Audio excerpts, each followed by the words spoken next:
Video शुरू करने से पहले चैनल को सब्सक्राइब कर लें और बेल आइकन का बटन दबा दें ताकि आपको आने वाली सारी वीडियोस मिलती रहें। अस्सलाम वालेकुम दोस्तों, मेरा नाम अरसलान ख़ान है। अगर तो आप एजिटेटेड रहते हैं, फ्रस्ट्रेटेड रहते हैं, या कोई भी चीज़ अगर आपके अकॉर्डिंग नहीं जाती, कोई छोटी से छोटी चीज़ भी आपको बड़ी जल्दी फ्रस्ट्रेट कर देती है, तो दो बड़ी जो है ना इम्पोर्टेंट चीज़ें, अगर वो आप सिर्फ अपनी ज़िंदगी में उन्हें इंजेक्ट कर लें, ठीक है, तो आपका ये फ्रस्ट्रेशन वाला मसला हमेशा के लिए हल हो जाएगा। अगेन उन दोनों चीज़ों की आपको हल्की सी आदत डालनी पड़ेगी। हमने आदतें बड़ी अजीब डाली हुई हैं अपनी लाइफ के अंदर, मोस्टली गंदी आदतें ही डाली हुई हैं। वो गंदी आदतें किसी भी सेंस की, मायूस हो जाना, फ्रस्ट्रेटेड हो जाना छोटी छोटी बात पर, ये भी आदत ही है और बड़ी गंदी आदत है। और इनको ठीक किस तरह किया जा सकता है, ठीक है। पहली सबसे इम्पोर्टेंट चीज़ जो है वो है बैलेंस क्रिएट करना। हमें लाइफ के अंदर बैलेंस क्रिएट करना नहीं आता। एक बड़ी इंटरेस्टिंग बात को बेहतर तरीके से समझाने के लिए एक कहानी है बुद्ध की ना। बुद्धा के टाइम पे वो जब एक गांव में पहुंचे ना, तो उधर का ना एक जो बादशाह था, बड़ा यंग था, उसकी उम्र होगी कोई 35-36 साल की होगी। और उस शख्स ने ज़िंदगी की हर चीज़ चख ली थी, जिस तरह बुद्ध के बारे में कि हर चीज़ दुनिया की उसने देख ली, पैसा, दौलत, फेम, बादशाहत, मतलब अगर और डिज़ायर्स देखे जाएँ, और मतलब दुनिया की हर जो है वो चीज़ उसके पास थी। बेहतरीन खाने, आसाइशें, बीवियाँ जिस पे हाथ रखता था वो उसकी, तो वो दुनिया का हर चीज़ चख चुका था।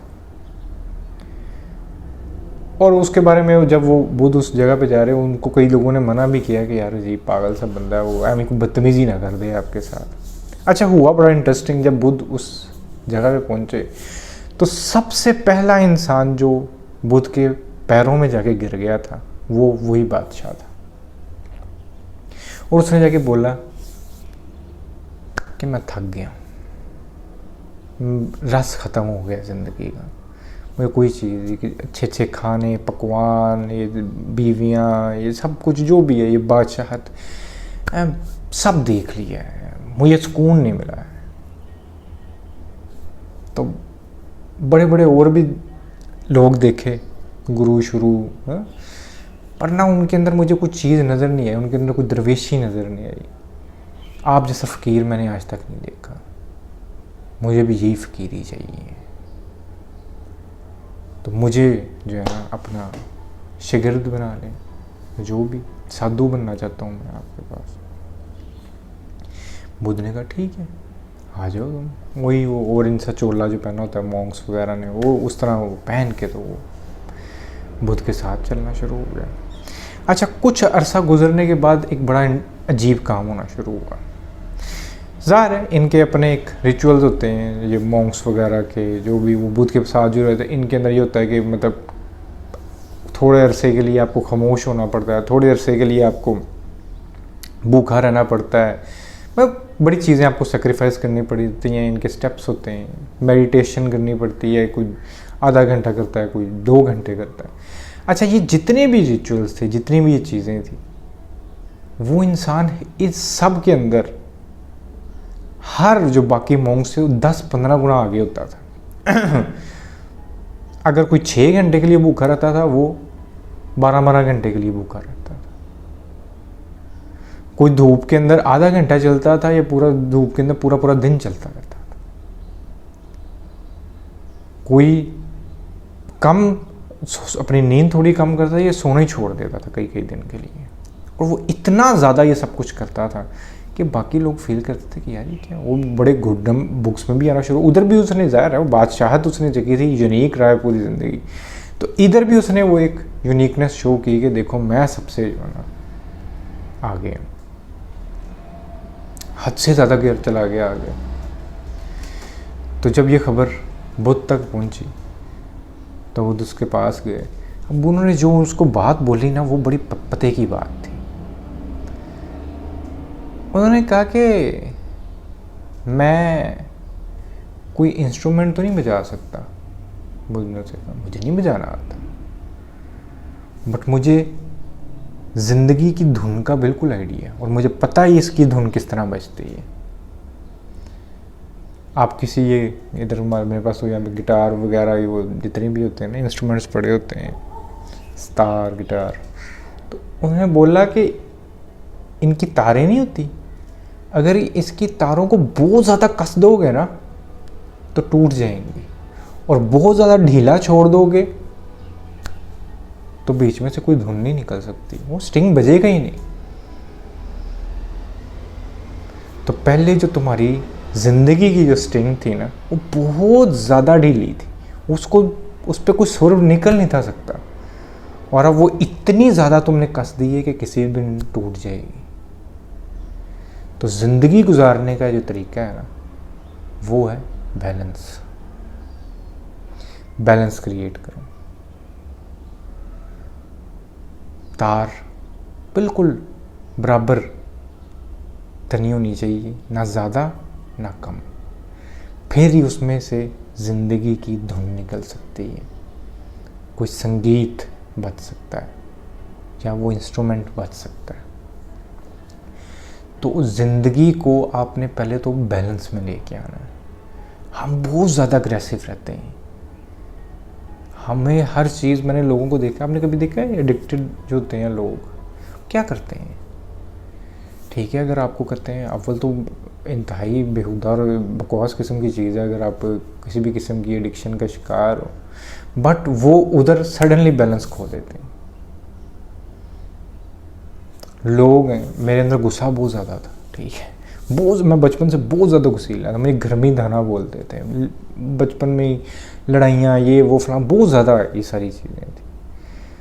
तो मेरे फादर मुझे बोला करते थे कि ना बेटा, इनको ये जो इमोशंस है ना, इनको यूज़ करना सीखो, ये इस तरह ज़ाया करने वाली चीज़ें नहीं हैं, इनको थोड़ा सा बैलेंस में लेके आओ, जिधर ज़रूरत हो उधर यूज़ करो, जिधर नहीं ज़रूरत उधर क्यों इसको बिला वजह आप कर रहे हो। थोड़ा सा इन चीज़ों को बैलेंस में लेके आना,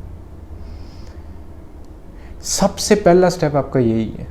अगर आप ज़िंदगी में सुकून चाहते हैं, आप चाहते हैं इसमें मायूसी ना हो, स्पेशली आप एजिटेटेड ना रहो, फ्रस्ट्रेशन ना हो इसके अंदर, तो थोड़ा थोड़ा स्टिंग को जो है ना अपने उसके बिल्कुल बैलेंस पे लेके आएँ कि ज़्यादा कसी ना हो, ठीक है, और ज़्यादा ढीली भी ना हो। हम क्या करते हैं, हम पहले बहुत ज़्यादा कोई चीज़ एग्रेशन में कर जाते हैं और उसके बाद बिल्कुल ही नीचे लेट जाते हैं, बिल्कुल ही ढीले या बिल्कुल ही सख्त। थोड़ा सा इसको बैलेंस में लेके आए।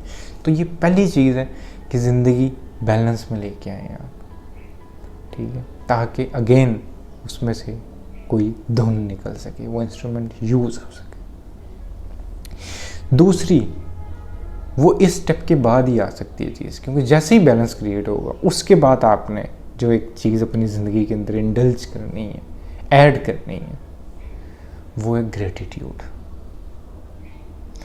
बहुत इंपॉर्टेंट चीज़ है और ये आपकी प्रैक्टिस होनी चाहिए। सिर्फ जानदार चीज़ों के लिए ही नहीं कि कोई इंसान हो, जानवरों के लिए ही नहीं, मुर्दार, आप प्रैक्टिस है ना। दरवाज़ा अगर ज़ोर से मारते हैं कोई हर्ज नहीं है, जाके आप दरवाजे से माफ़ी मांगें, क्या स्टूपिड, सुनने में बड़ा स्टूपिड लगेगा, बट ये उस दरवाजे के लिए नहीं कर रहे, आप अपने लिए कर रहे हैं। हमारा जो है ना रवैया चीज़ों के लेके बड़ा अजीब से, हमारे अंदर एक चीज़ है, थैंकफुलनेस है ही नहीं चीज़ों को लेके। हम चीज़ें यूज़ करते हैं और एक्सेसिव यूज़ करते हैं, हमें थैंकफुल होना उन चीज़ों के लिए। तो ग्रेटिट्यूड लेके आना बड़ा ज़रूरी है आपके लिए। हमारे पास जो चीज़ें, हम उनके लिए थैंकफुल नहीं होते, हमारी डिज़ायर्स हमें अंधा करके रखती हैं और वो इतनी अंधी होती हैं, और वो अंधी नहीं होती, बाकायदा स्टूपिड होती हैं। मैंने एक दफ़ा गौर किया कि आप लोग जो सुन रहे हैं, मैं सिर्फ नवाजिशें आपको बताने लगा हूँ कि खुदा कितनी नवाजिशें करता है। मैं ट्रस्ट में, बेशक जो बचपन से हमने रिलीजियसली यही सुना कि उससे मांगा करो, उसको मांगने वाले पसंद है। मैं आज आपके साथ एक सीक्रेट शेयर करता हूँ। मैंने आज तक कुछ भी नहीं मांगा, अपने लिए तो कतई नहीं कुछ मांगा। मैंने खुदा को कभी नहीं कहा कि मुझे बड़े पैसे चाहिए, मुझे बड़ी इज्जत चाहिए, या मुझे फ़लाँ चीज़ चाहिए, मुझे फ़लाँ चीज़ चाहिए। हाँ, दूसरों के लिए ज़रूर मांगा है, ठीक है, अपने लिए मुझे ज़रूरत। उसकी वजह क्या है? क्योंकि मैं ऑलरेडी उसके टुवर्ड्स बहुत थैंकफुल हूँ। आज की दुनिया में लोग क्या मांगते हैं? खुदा से तो चलो मांगते ही हैं, इधर भी लोग लोगों से मांगते हैं। क्या चीज़ें लोगों को दूसरों से रिक्वायर्ड होती हैं क्या वो मांगते हैं? पैसा, इज्जत, ठीक है, छोटी छोटी डिज़ायर्स, आपकी कोई हवस की डिज़ायर्स। सिर्फ ये आप क्या मांगोगे? आपसे मैं पूछता हूँ, अपने जहन में कभी रखना, क्या मांगोगे? कभी सोचें आप बैठ के, आपको एक एग्जिस्टेंस दी है उसने, ठीक है, जाके आप क्या आप इस एग्जिस्टेंस को एंजॉय कर सको। छोटी छोटी चीज़ों में उसने प्लेयर रखा है। आप कोई चीज़ खाते हो, उसके अंदर प्लेयर है, ठीक है, आप एक्सप्लोर करते हो चीज़ों को, इर्द गिर्द। नवाजिशें देखो, सिर्फ देखनी। और सबसे बड़ी नवाजिश जो मैं आज ऑन ओथ बोल सकता हूँ कि कोई इंसान अगर मांगने में भी आता तो उससे कभी मांगता ना, जो उसने बिन मांगे दे दिया हमें। और हम इतने जाहिल हैं कि उसको देख भी नहीं सकते। हमें उसने अकल अता की है। आपने कभी अकल मांगी? आप खुदा से कहो कि खुदा हमें अकल दे। अकल ये जानने के लिए कि मैं हूं, इस एग्जिस्टेंस को समझने के लिए। आप कोई अच्छा शेर सुनते हैं, अच्छी बात सुनते हैं, मैं म्यूज़िक की बात करता हूँ, आपको एक सेंस क्रिएट करना, आपको आर्ट को देखने की सेंस, नवाजिश ही है, ठीक है। चलो म्यूज़िक ना सही, पोइट्री देख लो, पोइट्री ना सही, पेंटिंग देख लो, पेंटिंग ना सही, आप बाहर नेचर को देख लो, कितनी खूबसूरत आर्ट है।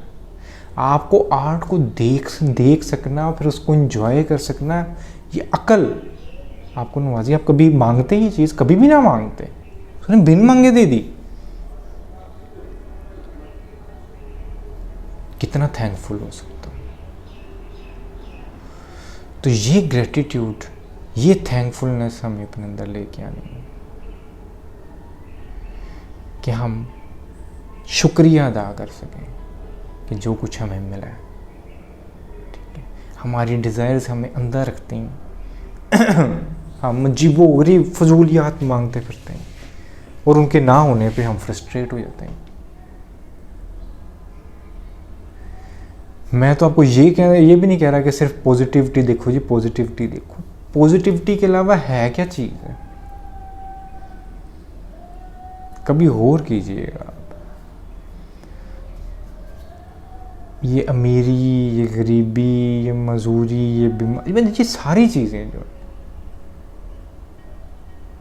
ये को मायने रखती।